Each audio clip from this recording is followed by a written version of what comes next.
ভাবুন যে নির্দিষ্ট একটা সম্প্রদায় তাদের পাহারাদার হওয়ার জন্য, তাদের ভোট নেওয়ার জন্য কিভাবে তাদের মনে বিদ্বেষের বিষ ঢোকাচ্ছে, তাদেরকে প্রভোগ করা হচ্ছে।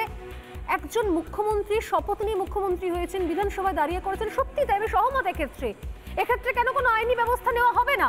বিধানসভায় দাঁড়িয়ে জবাবি ভাষণে একজন মুখ্যমন্ত্রী কি করে একটা নির্দিষ্ট সম্প্রদায়কে এইভাবে উস্কাতে পারে যে ওরা যদি রাস্তায় নেমে আসে তাহলে কি হবে? ভাবুন। আরে আপনি কি জন্য রয়েছেন পুলিশ মন্ত্রী? আপনার দায় এটা। আমি একবার শোনাবো, শুনে আসছি। আপনি বলবেন এই যে যদি দাঙ্গা লাগে, যদি মুসলমান সম্প্রদায়, আমি মুসলিম লীগ, বাংলায় কত পার্সেন্ট মুসলিম থাকে? রিসেন্ট সেন্সাস হয়নি, প্রায় 30 থেকে 33% সংখ্যালঘুরা থাকেন। তারা খাবে না, তারা পড়বে না, তারা স্কুলে যাবে না, তাদের মারতে হবে, তাদের খুন করতে হবে।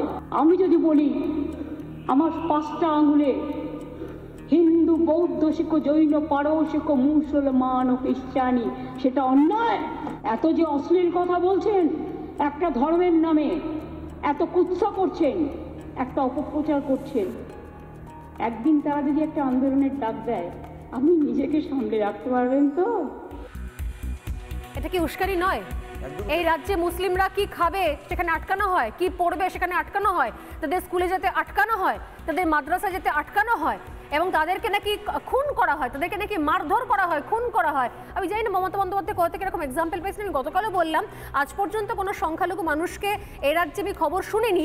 জেনে থাকলে আপনারা জানাবেন, তাদেরকে নিজস্ব ধর্মাচরণ করার জন্য তাদেরকে কোর্টে দৌড়তে হয়েছে, যে আমি এখানে নামাজ পড়বো, এখানে রমজান করবো, এখানে এই পালন করব, তার জন্য কোর্টে দৌড়তে হয়েছে। পুজোর ক্ষেত্রে ভুরি ভুরি এক্সাম্পল রয়েছে। এগুলো কি উস্কানি নয় আয়োজনদা? আসলে আমাদের দেশের যে গণতন্ত্র, সেটা তো অত্যন্ত পরিপক্ক। এই গণতান্ত্রিক একটা সাংবিধানিক ব্যবস্থাপনা থেকে বিকশিত হয়েছে। তো সেই সাংবিধানিক ব্যবস্থা অনুসারে কেন্দ্র হোক, রাজ্য হোক, এই রাজ্য সরকার বা কেন্দ্র সরকার যারা যে গঠিত হয়, সেই সরকারগুলি কিন্তু সর্বধর্ম, বর্ণ, সমস্ত কিছুর ঊর্ধ্বে উঠে সকল শ্রেণীর প্রতিনিধিত্ব করে। সেই সরকারকে যদি, আমি তো মনে করি যে বিরোধী দলের যিনি দলনেতা হন, কেন্দ্রে যেমন রাহুল গান্ধী, বা বিরোধী দল রাজ্যেও কিন্তু সেই দলের নেতা এবং দলটি শ্যাডো মিনিস্ট্রি হিসাবে কাজ করে ওই রাজ্যে।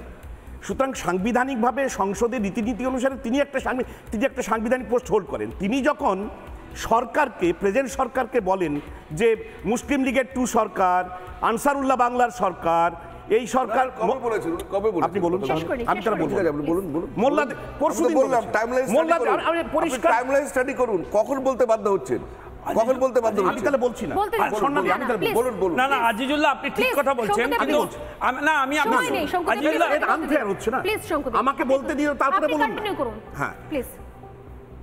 মমতা বন্দ্যোপাধ্যায় বিধানসভায় দাঁড়িয়ে কোন সময় কথাটা বলছেন? বিরোধী দলনেতা বলার তার পরের দিনে তিনি বিরোধী দলনেতাকে সাসপেন্ড করে দিয়েছে আজিজুল্লাহ। আপনি গণতন্ত্রের কথা বলছেন, তো আপনি সাংবিধানিক প্রশ্নের কথা বলছেন। গণতন্ত্র সংবিধানটা অ্যালাউ করে আজিজুল্লাহ যে আমি অপোজিশনের কথা শুনবো না। উঠে যাচ্ছি, প্লিজ আমি তাহলে উঠে যাচ্ছি। এটা কি ধরনের শিষ্টাচার? শেষ করে নিন। এটা কি ধরনের শিষ্টাচার? শেষ করে নিন আপনি। আগের দিন বিরোধী দলনেতা বলেছেন, আমি পরের দিনে তিনি বিধানসভায় ছিলেন কি ছিলেন না সেগুলো আমি বলিনি। পরের দিন মুখ্যমন্ত্রী তিনি বলেছেন প্রেক্ষিতে।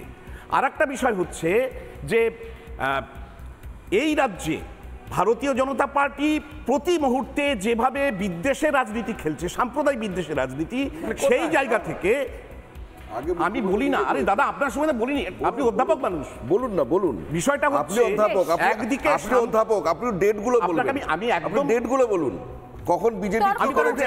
না বলুন না, আমি উঠে যাচ্ছি। আমরা বললাম না, এরপর থেকে আমি আসবো না, শুনতে চাই না, এরপর থেকে আমি আসবো না। আচ্ছা বসুন না, শুনতে চাই। আপনারা সবাই বললেন, প্রত্যেক সময় শেষ, আমি শো শেষ করব।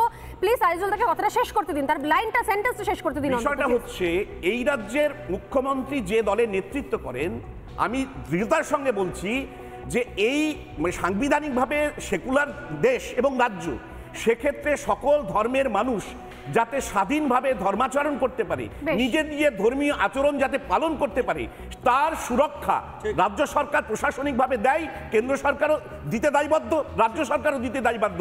যে কারণে 7,500 কোটি টাকা খরচ করে মহাকুম্ভে যেমন একটা ধর্মীয় অনুষ্ঠান হচ্ছে, রাজ্যেও যদি কোনো বিশেষ ধর্মের মানুষ, সে হিন্দু হোক, মুসলমান হোক, জৈন হোক, খ্রিস্টান, তাদের যে ধর্মীয় আচরণ, রাষ্ট্র কিন্তু সুরক্ষা দেওয়ার জন্য দায়বদ্ধ। এই কথাটা যদি ভুলে গিয়ে শুধু হিন্দু মুসলমান খেলা করি ভোটের জন্য, অর্থাৎ কোনো ধর্মের ঠিকাদারি যদি রাজনৈতিক নেতা নিয়ে ফেলে, তার যে ভয়ঙ্কর সর্বনাশ হয় সেটা বিরোধী দেখি। ধর্মের ঠিকাদারিটা কে নেবে? ধর্মের ঠিকাদারিটা কেন নেওয়া হচ্ছে? 16 আনা সত্যি কথা, 16 আনা সত্যি কথা, যেখানে দাঁড়িয়ে মমতা বন্দ্যোপাধ্যায় বলছেন যে আমি আপনাদের, না না না, এক সেকেন্ড, সময় শেষ, সময় শেষ। সেখানে দাঁড়িয়ে মমতা বন্দ্যোপাধ্যায় যদি বলেন যে আমি একটা নির্দিষ্ট ধর্মের পাহারাদার, মমতা বন্দ্যোপাধ্যায় বলেছেন নির্দিষ্ট ধর্মের আমি পাহারাদার, সাবধানে থাকবেন, ওরা চলে এলে, বিজেপি চলে এলে আমি থাকতে পারবো না, আমি নির্দিষ্ট ধর্ম, আমি আপনাদের পাহারাদার, এইটা কেন আসবে? ঠিকই তো, সমস্ত শিক্ষিত মানুষ তারা এক জায়গাতে আসতে বাধ্য, কারণ ধর্মের সঙ্গে, ধর্মীয় স্বার্থের সঙ্গে, রাজনৈতিক স্বার্থের সঙ্গে কেউ কম্প্রোমাইজ করতে পারবেন না একটা সময়ের পরে। আমাদেরও সময় এসছে জেগে থাকার, চোখ খোলার এবং চোখে চোখ রেখে প্রশ্ন করে এগুলো বন্ধ হোক। আমাদের কাজ চাই, শিক্ষা চাই, খাবার চাই, রুটি চাই, রুজি চাই, ইন্ডাস্ট্রি চাই। সারাক্ষণ ধরে বিধানসভায় দাঁড়িয়ে দাঁড়িয়ে এই ধর্ম খেলা আর চলবে না। আর যদি খেলতে হয় তাহলে পরিণাম কিন্তু ভয়ঙ্কর হবে। সময় শেষ, একটা বিরতি নিয়ে ফিরে আসছি, সঙ্গে থাকুন।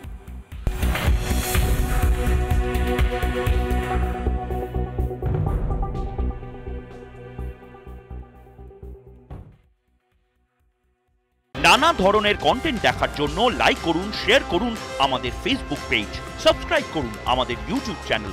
পাশাপাশি অন্যান্য ব্রেকিং নিউজের জন্য অবশ্যই চোখ রাখুন রিপাবলিক বাংলায়।